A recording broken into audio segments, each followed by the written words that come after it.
Hello friends, आज का अपना टॉपिक है रोग। तो रोग जो हैं वो जन्मजात भी होते हैं और उपार्जित रोग भी होते हैं। उपार्जित रोग दो तरीके के होते हैं, संचारी रोग और गैर संचारी रोग। संचारी रोग जो है वो आपको पता ही है नाम से ही, जिनका संचरण होता है, जो फैलते हैं। गैर संचारी रोग वो होते हैं जो कि फैलते नहीं हैं, जैसे कि व्युत्पन्न रोग। जैसे कि कोई भी आपका मुख्य अंग है वो सुचारू रूप से काम नहीं कर पा रहा है, तो उसकी वजह से रोग हो जाएगा। तो वो जिसकी बॉडी में काम नहीं कर रहा है वो उसी में ही रोग रहेगा, दूसरे में नहीं फैलेगा। हीनता न्यूनता रोग, आपकी बॉडी में किसी चीज़ की, मान लीजिए ब्लड की कमी है, तो वो उस पर्टिकुलर बॉडी में ही रहेगी, ये फैलेगी नहीं। एलर्जी भी आपको रहेगी, कैंसर भी, मतलब आपको नहीं, मतलब जिस भी बॉडी में है उसमें कैंसर और अन्य भी कुछ रोग हैं इस जो कि इनमें आते हैं। आगे है संचारी रोग। तो संचारी रोग हम देखते हैं, इसमें है कि प्रत्यक्ष संचरण, मतलब डायरेक्टली जो फैलते हैं, और दूसरे हैं अप्रत्यक्ष संचरण जो कि इनडायरेक्टली फैलते हैं। डायरेक्टली इनडायरेक्टली का मतलब जैसे कि सीधे संपर्क, सीधे वो इंसान आपके कांटेक्ट में आपके साथ सो रहा, बैठ रहा है, खाना खा रहा है, बातें कर रहा है, तो खांसते में डायरेक्ट जो ड्रॉपलेट्स हैं आपके ऊपर गिर गए, ठीक है। मिट्टी से संपर्क हुआ, जानवर ने डायरेक्टली काटा, जैसे कुत्ते के काटने से रेबीज हो जाता है ना। इनडायरेक्टली क्या है, जैसे कि किसी रोगी के मल मूत्र पर या खाने पर मक्खी बैठी, उसने आकर आपको काट लिया, या वायु से फ्लो होकर के आया, वस्तु के संपर्क से वायरस आ गया। कोरोना टाइम में खूब एड्स आ रहे थे ना इस तरीके के। जल से आ गया, जल से वाहित होने वाला, तो ये इनडायरेक्ट है, इनडायरेक्ट रोग है, मतलब इनडायरेक्ट संचरण है, ठीक है। तो अब हम देखते हैं कुछ वर्ड्स।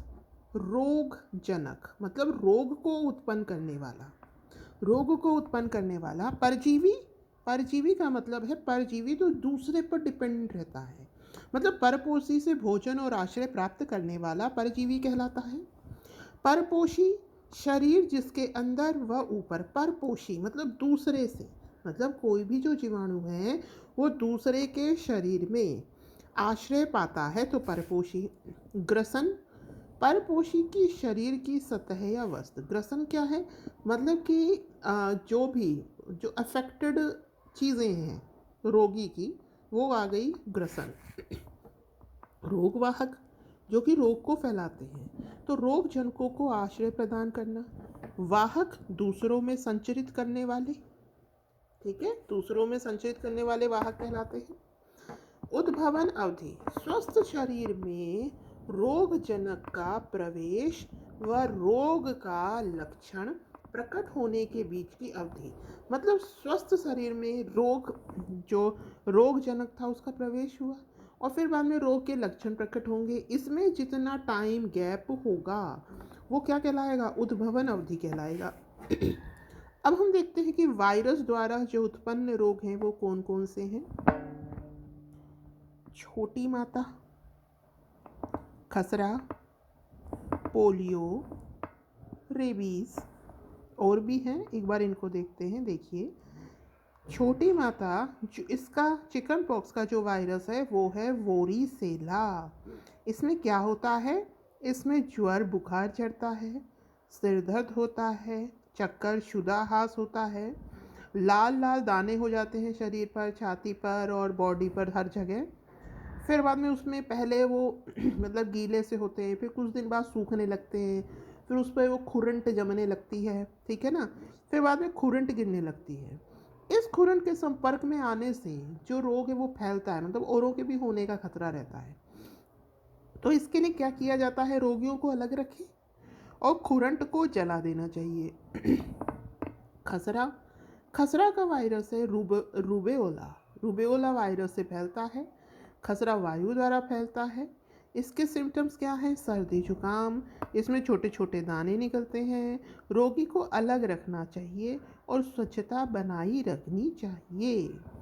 आगे है पोलियो। इसका जो विषाणु है, वायरस, वो कौन सा है, पोलियो विषाणु। पोलियो में क्या होता है, इसमें आंत की जो कोशिकाएं हैं, मतलब उसमें ये वायरस जाकर गुणन कर लेता है, गुणन करता है और इनकी संख्या में वृद्धि होती है, बढ़ता है। और इसमें क्या होता है, गर्दन सख्त हो जाती है और जो मस्तिष्क की कोशिका है वो अफेक्टेड होने लगती है। इसका जो उपाय है वो क्या है? Polio vaccine. अब इंडिया में इसके केस नहीं पाए जाते। रेबीज़। रेबीज़ होता है रेबीज़ विषाणु, रेबीज़ वायरस से। इसमें क्या होता है? इसमें तेज़ सिर दर्द होता है, घुटन और पानी से डर लगता है। गले और वक्ष में संकुचन होता है, गले और वक्ष में सफोकेशन सी फील होती है। इसका उपाय क्या है? इसका उपाय है कुत्तों का प्रतिरक्षण, मतलब उनका टाइम टाइम पर टीकाकरण कराएं। अगर आप पालते हैं तो पशुओं को मार डालना, मतलब जिनसे ये फैल रहा है उनको मार डालना चाहिए। तो दोबारा देखते हैं। छोटी माता बता दिया कौन सा वायरस है, वायरस का नाम याद रखिएगा, वोरीसेला। छोटी माता वोरीसेला। खसरा रुबेओला, खसरा रुबेओला। पोलियो, पोलियो विषाणु। रेबीज़ का रेबीज़ विषाणु, ठीक है, इससे पानी में डर लगेगा। इसमें गर्दन सख्त और मस्तिष्क कोशिका अफेक्टेड होंगी। इसमें सर्दी जुकाम, छोटे दाने, इसमें ये लाल दाने, खुरंट गिरेगी, खुरंट को जलाना होगा। आगे चलते हैं। आगे है यकृत शोथ। यकृत शोथ का ही विषाणु है। तो लीवर में इन्फेक्शन हो रहा है तो दूषित जल से, ठीक है। इसमें शरीर में बहुत दर्द होता है, भूख नहीं लगती, जो लीवर है उसका साइज बढ़ जाता है, ठीक है ना। इसका उपचार क्या है? Hepatitis B.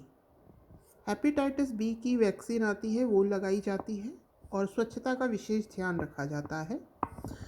आगे है इन्फ्लुएंजा। इन्फ्लुएंजा आपको पता ही है, श्वसन तंत्र से संबंधित बीमारी है। इसमें वही फीवर होगा, सिर दर्द होगा, मिचली उल्टी आएंगी, दस्त होंगे।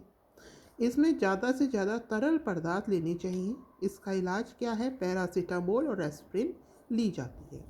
तो इन्फ्लुएंजा में क्या प्रभावित होता है? श्वसन तंत्र प्रभावित होता है, वही सारे सिम्टम जो बुखार आएगा, सिर दर्द, उल्टी, दस्त लगेंगे। इसमें ज़्यादा से ज़्यादा क्या लेना चाहिए? तरल पदार्थ लेना चाहिए और दवाइयाँ पैरासीटामोल और एस्प्रिन। आगे है डेंगू। इसका सोर्स है एडीज मच्छर। एडीज मच्छर के काटने से ही फैलता है। ये बहुत तेज़ बुखार चढ़ता है, इसमें तेज़ सिर दर्द होता है, प्लेटलेट्स काफ़ी कम हो जाती हैं, जोड़ों में बहुत तेज़ दर्द होता है। ये और मतलब इसका उपाय क्या है? इसके लिए आप पानी को कई दिन तक रुकने ना दें, मतलब कूलर में और किन्हीं गड्ढों में जो पानी भरा रहता है तो वो ना रहने दें। मच्छरदानी का उपयोग करें, मच्छरों से बचना है क्योंकि ये मच्छर से फैल रहा है। पीड़ित व्यक्ति को कम से कम 5 दिन अलग रखा जाए। जैसे ही सिम्टम दिखे निकटतम स्वास्थ्य केंद्र में जाएं, ठीक है। तो ये खतरनाक बीमारी है। आगे चलते हैं। जीवाणु या बैक्टीरिया के कारण उत्पन्न रोग। जीवाणु के कारण या बैक्टीरिया के कारण उत्पन्न रोग, तो इसमें आता है तपेदिक या टीबी। इसका जो बैक्टीरिया है, सोर्स जो है वो है माइकोबैक्टीरियम ट्यूबरकुलोसिस। ये फैलता किससे है? इसमें क्या होता है? थूक, छींक, खांसी। इसमें होता क्या है? लगातार बुखार आता है, खांसी होती है, छाती में दर्द होता है, कमजोरी बहुत होती है, ठीक है। इवन मतलब कफ जो आता है उसके साथ ब्लड वगैरह निकलने लगता है। इसका उपाय क्या है? जो रोगी है उसको अलग रखिए।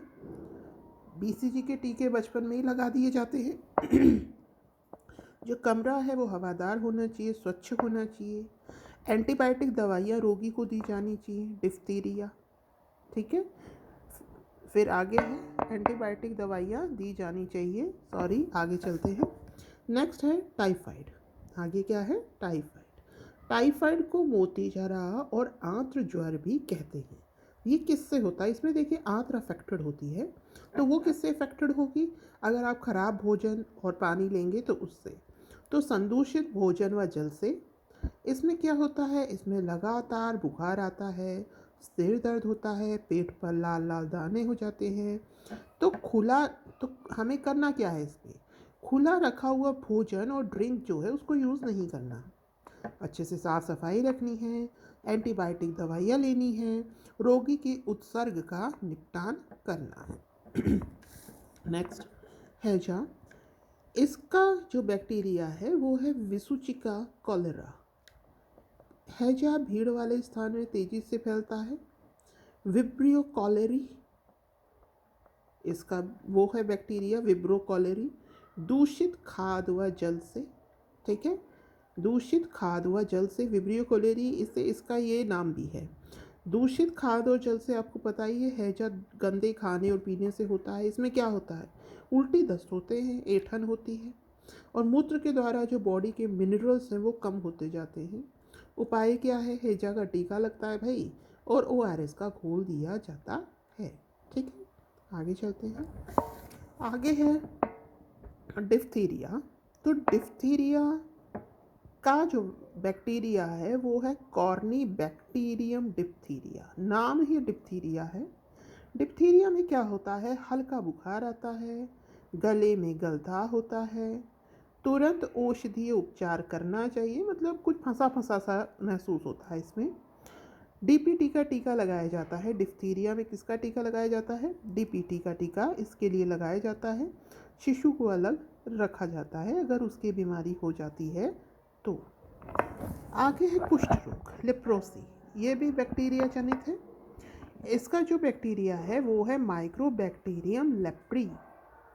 इसमें क्या इफेक्ट होता है, इसमें त्वचा प्रभावित होती है, इसमें जगह जगह गांठें बनने लगती हैं, जो हाथ और पैर के अंगुली अंगूठे हैं ना उसकी आकृतियां बदलने लगती हैं। तो अगर मान लीजिए कि अगर माता पिता कुष्ठ रोगी हैं तो बच्चों को उनसे उनके माता पिता से दूर रखना चाहिए। ठीक है, तो ये हमने बैक्टीरिया जनित और वायरस जनित रोग पढ़ लिए। अगले वीडियो में हम प्रोटोजोआ जनित, कृमि जनित और जो गैर संचारी रोग हैं उनके बारे में पढ़ेंगे। तब तक के लिए धन्यवाद। Have a nice day.